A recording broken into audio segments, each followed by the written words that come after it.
दोस्तों आज हम डिफरेंसेस देखेंगे एक पुअर माइंडसेट और रिच माइंडसेट के बीच में। इसके लिए मैंने 3 बुक्स का सहारा लिया है, rich dad poor dad, 7 habits of highly effective people और द ई मिथ रिविजिटेड। दोस्तों सबसे पहला डिफरेंस एक पुअर माइंडसेट और एक रिच माइंडसेट वाले लोगों में ये है कि रिच माइंडसेट वाले लोग सबसे पहले अपने लिए एसेट्स बनाते हैं जो उनको हर महीने पैसे लाके दें और उसके बाद सारी कंफर्ट की चीजें खरीदते हैं। लेकिन गरीब माइंडसेट वाले लोग दिखावे के लिए, शो के लिए सारी यूजलेस चीजें खरीद लेते हैं और उसके बाद उनके पास पैसे ही नहीं बचते कहीं अच्छी जगह इन्वेस्ट करने के लिए और वो पूरी जिंदगी गरीब ही रह जाते हैं। इसका मैं एक रियल लाइफ एग्जाम्पल देना चाहता हूँ। कॉलेज टाइम में मैं एक कॉलोनी में रहता था जहाँ पर 6 या 7 घर थे। वो सारे के सारे बहुत ही अच्छे तरीके से डिजाइन करे गए थे, काफी खूबसूरत। उन सब घरों में से सिर्फ एक घर इनकम्प्लीट था और वो एक बिजनेसमैन का था। बाकी सारे घर डॉक्टर्स, इंजीनियर्स और प्रोफेसर के थे। जहाँ पे मैं रहता था वहाँ पे सिर्फ अंकल और आंटी थे और वो दोनों प्राइवेट यूनिवर्सिटी से रिटायर्ड थे एज अ प्रोफेसर और इसीलिए उन्हें कोई पेंशन भी नहीं मिलती थी। जब मैं पहली बार उनके घर गया था तो मुझे लगा था वो बहुत ज्यादा रिच हैं। उनकी कार से लेके इंटीरियर डिजाइनिंग, फर्नीचर, हर चीज परफेक्ट थी। मैं उनके फर्स्ट फ्लोर में एक रूम में रहता था। मैंने बहुत बार नोटिस किया कि अंकल और आंटी की बहस होती थी पैसों के रिगार्डिंग। कोई भी एक्सेस खर्चा उनके बीच में टेंशन क्रिएट कर देता था। एक बार मैं अंकल के साथ उनकी बालकनी में बैठा हुआ था तो मैंने उनसे कहा कि आपके साथ वाले पड़ोसी ने शायद अपना घर कंप्लीट नहीं किया। तो इस पर उन्होंने कहा, हाँ बहुत कंजूस है, कार भी नॉर्मल सी रखी है, एक ही फ्लोर बनाया है, इनकी वजह से हमारी कॉलोनी अच्छी भी नहीं लगती, पता नहीं पैसे खर्चते ही नहीं।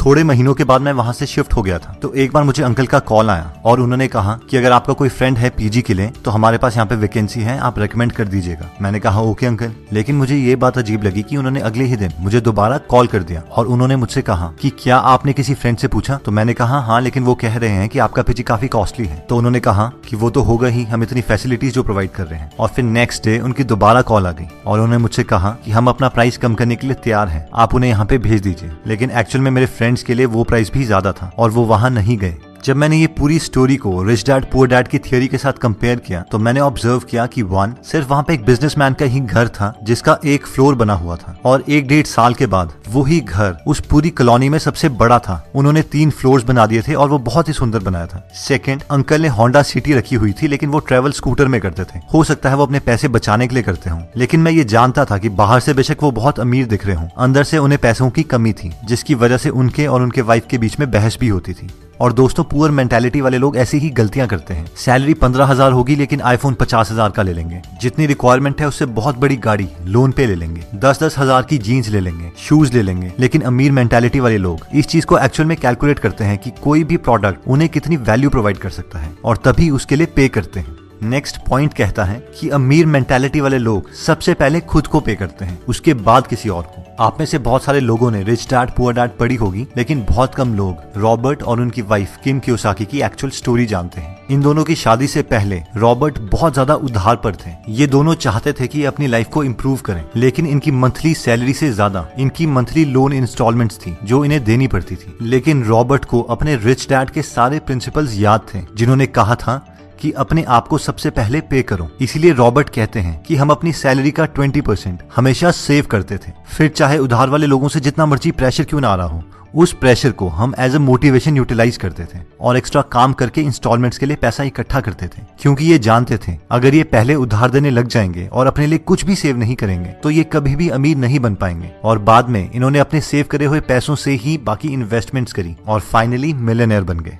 दोस्तों हम में से मैक्सिमम लोग ये गलती करते हैं। हम सोचते हैं कि हम पहले सारा अपना उधार चुकाएंगे और उसके बाद में सेविंग स्टार्ट करेंगे, या फिर हमारी सैलरी का जितना पोर्शन बचेगा हम उसके बाद सेविंग करेंगे। लेकिन ये सीक्वेंस बहुत मैटर करता है। इवन वॉरेन बफेट बोलते हैं कि पहले पैसे सेव करो और उसके बाद बाकी सारे खर्चे करो। आप मान के चलो कि आपकी सैलरी ही कम है और अपनी सैलरी का मिनिमम 20% हमेशा सेव करो। अब ऑब्वियसली सिर्फ सेविंग आपको अमीर नहीं बनाएगी, उसके बाद आपको उन पैसों को इन्वेस्ट भी करना पड़ेगा लॉजिकली, लेकिन ये फर्स्ट और नेसेसरी स्टेप है अमीरी की तरफ।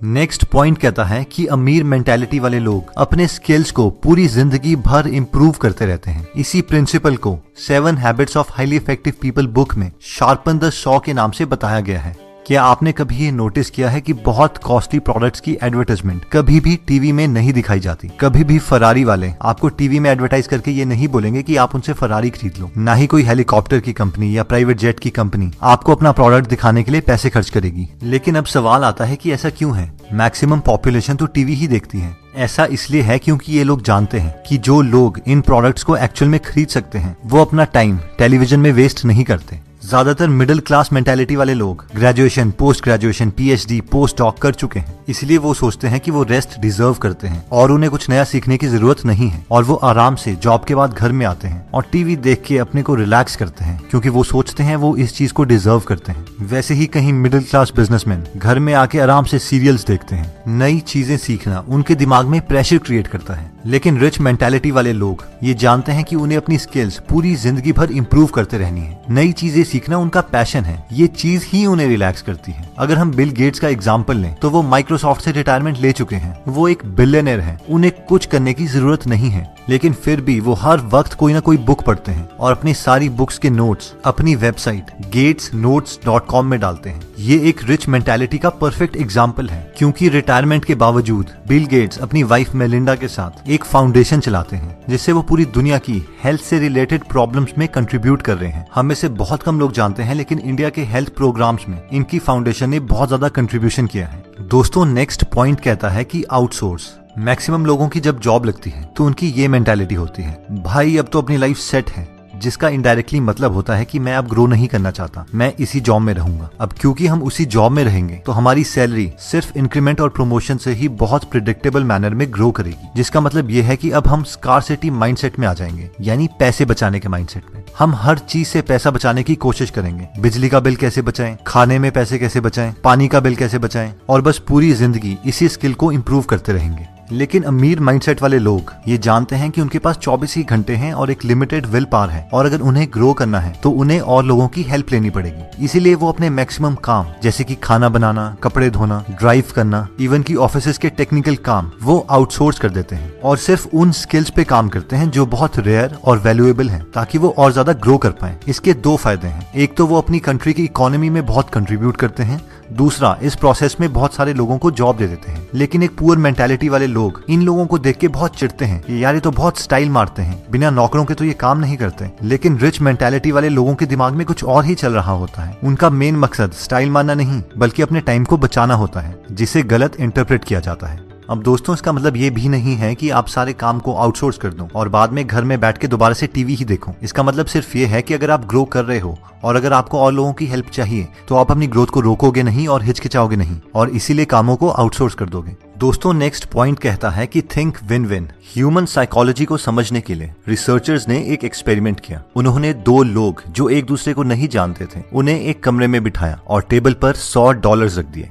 रिसर्चर्स ने उन लोगों को बताया कि आपको ये $100 आपस में बांटने हैं, लेकिन हमारी कुछ कंडीशंस हैं। कंडीशन नंबर 1, पहला आदमी ये डिसाइड करेगा कि वो दोनों $100 को कैसे कैसे बांटेंगे। कंडीशन नंबर 2, दूसरा आदमी ये डिसाइड करेगा कि पहले आदमी ने जितने डॉलर्स उन दोनों में बांटे हैं, क्या वो उसे मंजूर है या नहीं। अगर वो उसे मंजूर है तो दोनों को उतने उतने डॉलर्स मिल जाएंगे, लेकिन अगर उसे वो चीज मंजूर नहीं है तो किसी को कुछ नहीं मिलेगा। अब रिसर्चर्स ने एक पैटर्न देखा। अगर पहला आदमी $100 को $50 करके बांटता था तो दूसरा आदमी उसे एक्सेप्ट कर लेता था और दोनों को $50 मिल जाते थे। अगर वो 60-40 करके बांटता था तो भी दूसरा आदमी उसे एक्सेप्ट कर लेता था। लेकिन अगर पहला आदमी उसे 70-30 करके बांटता था तो दूसरा आदमी उसे रिजेक्ट कर देता था और दोनों को कुछ नहीं मिलता था। यानी ह्यूमन इमोशंस का टिपिंग पॉइंट 70-30 था। रिसर्चर्स ने ये एक्सपेरिमेंट बहुत लोगों में रिपीट किया, लेकिन ये नंबर 70-30 के आसपास ही आ रहा था। उसके बाद उन्हें लगा शायद $100 डेवलप्ड कंट्रीज के लिए कम है, इसलिए वो डेवलपिंग कंट्रीज गए और उन्हें भी सेम ही ऑफर दिया, लेकिन उसके बावजूद रिजल्ट्स सेम रहे। अगर आप दूसरे आदमी होते तो आपका भी यही डिसीजन होता कि पहले आदमी ने अपने को 70 क्यों दिए और मुझे सिर्फ $30, इसलिए मैं भी उसे 70 क्यों लेने दूं। और शायद आप इमोशनली ठीक भी होते, लेकिन अगर हम इसे लॉजिकली देखें तो आपको वैसे भी कुछ नहीं मिल रहा था। आपको सिर्फ हाँ बोलनी थी और आपको वो डॉलर्स मिल जाते। लेकिन मैक्सिमम लोग इस डील को ना ही बोलते हैं, और ये पुअर माइंडसेट वाले लोगों की साइकोलॉजी है, जहाँ पे जेलेसी, चिढ़, कॉम्पिटिशन जैसे इमोशंस हैं। लेकिन एक रिच माइंडसेट वाले लोग हमेशा अपना दिमाग यूज करके कोई ना कोई ऐसा मेथड निकाल देते हैं जिससे दोनों का फायदा हो सके। वो विन विन में बिलीव करते हैं। विन लूज या लूज लूज वाली डील्स वो नहीं करते। इवन विन विन सिचुएशन में अगर उन्हें कम परसेंटेज भी मिल रही हो, फिर भी वो उस डील को कर लेंगे, क्योंकि वो जानते हैं कि वो हजारों ऐसी अपॉर्चुनिटीज और क्रिएट कर देंगे और अपने लिए और बाकियों के लिए भी एक अच्छा प्रॉफिट कमा देंगे। तो दोस्तों इस वीडियो में हमने 5 पॉइंट्स कवर करें। सबसे पहला था फर्स्ट एसेट्स देन कंफर्ट। सबसे पहले ऐसे सोर्सेज क्रिएट करें जिससे आपको पैसे आए और उसके बाद ही कंफर्टेबल और शो वाली चीजें खरीदें। सेकंड, पे योरसेल्फ फर्स्ट। सबसे पहले खुद को पे करें। हमेशा कोशिश कीजिए कि अपनी इनकम का एटलीस्ट 20% पहले सेव करें, चाहे आप पे जितना मर्जी प्रेशर आ रहा हो। ये मान के चलें कि आपकी सैलरी ही कम है और बाद में उस 20% का कुछ परसेंटेज इन्वेस्ट करना सीखें। थर्ड हमने किया था आउटसोर्स। अगर आप अपने को इम्प्रूव कर रहे हैं और आपको टाइम की जरूरत है तो आप अपने काम आउटसोर्स कर सकते हैं। इन चीजों में कंजूसी ना दिखाएं। फोर्थ, कंटिन्यूसली अपने स्किल्स इंप्रूव करते रहें, नया नया मटेरियल्स पढ़ते रहें। दोस्तों अगर आप फ्री में बुक समरीज पढ़ना चाहते हैं तो हमने गीगल ऐप बनाई है। वो ऐप आप डिस्क्रिप्शन में दिए हुए लिंक पे जाके डाउनलोड कर सकते हैं। और फाइनली आता है थिंक विन विन। ये मत सोचो कि दूसरे को मेरे से ज्यादा मिल गया, आप ये सोचो कि आपको पहले कुछ नहीं मिल रहा था, उसके कंपैरेटिवली अभी आपको कुछ मिल रहा है। और अगर आप टैलेंटेड हो तो आप ऐसी सिचुएशंस बहुत क्रिएट कर दोगे। लाइफ में जल्दी आगे बढ़ना सीखो, क्योंकि हमारी लाइफ इतनी बड़ी नहीं है और हम इस धरती पर हमेशा के लिए नहीं है। दोस्तों कमेंट सेक्शन में आप बता सकते हैं कि आप नेक्स्ट वीडियो किस टॉपिक पर चाहते हैं, ताकि हमें भी फीडबैक मिले और उसी टॉपिक्स को हम कवर करें। इस चैनल को जरूर सब्सक्राइब कर लीजिए और बेल का बटन दबा दीजिए ताकि आप ऐसी नॉलेजेबल वीडियोस कभी मिस ना करें। और इस वीडियो को लाइक जरूर कीजिएगा ताकि हमारा कॉन्फिडेंस बढ़े।